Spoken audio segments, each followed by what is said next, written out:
При приеме участковыми избирательными комиссиями заявления от избирателя об уточнении списка избирателей и изменении адреса голосования, а также в день голосования Республиканский штаб Кыргызской Республики по COVID-19 рекомендует соблюдать следующие меры. Ежедневно проводить тщательную дезинфекцию и проветривать помещение участковой избирательной комиссии, ответственность за которую несут органы местного самоуправления. Избиратели, посещающие избирательный участок для подачи заявлений об уточнении себя в списках избирателей, либо о смене избирательного адреса и иным вопросам, должны соблюдать масочный режим. В день голосования избиратели, посещающие избирательный участок, проходят температурный контроль сотрудникам санитарно-эпидемиологического надзора. В случае, если у избирателя повышенная температура тела, он голосует в отдельной кабине для голосования.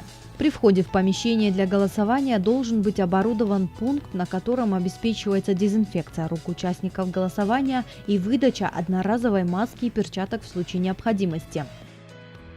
Участники голосования обязаны соблюдать социальное дистанцирование 1,5–2 метра как у входа в помещение для голосования, так и в помещении для голосования. Для этого на участке и в помещении для голосования должны быть нанесены специальные линии движения, за которые избирателю не рекомендуется заходить при нахождении на предыдущей линии другого избирателя.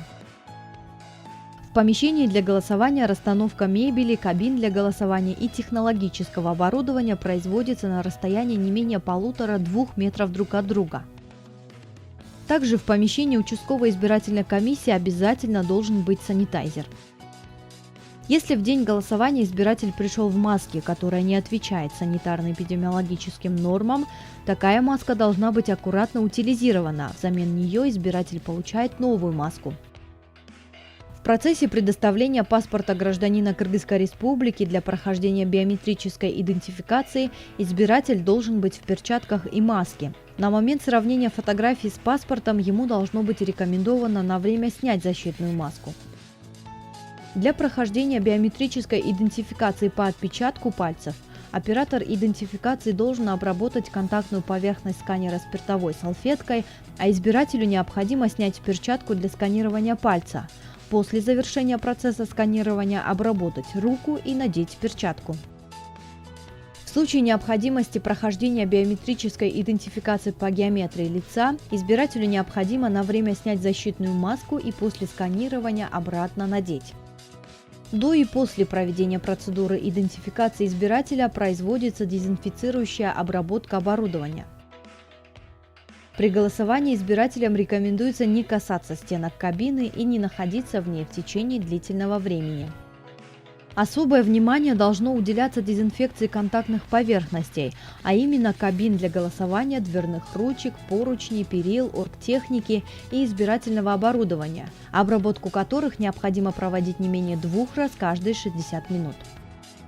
По окончанию процедуры голосования избирателю рекомендуется незамедлительно покинуть помещение для голосования. В целом в помещении для голосования рекомендуется находиться не более 15 минут. На выходе из помещения необходимо установить утилизационную урну для использованных масок, перчаток, салфеток и других средств индивидуальной защиты.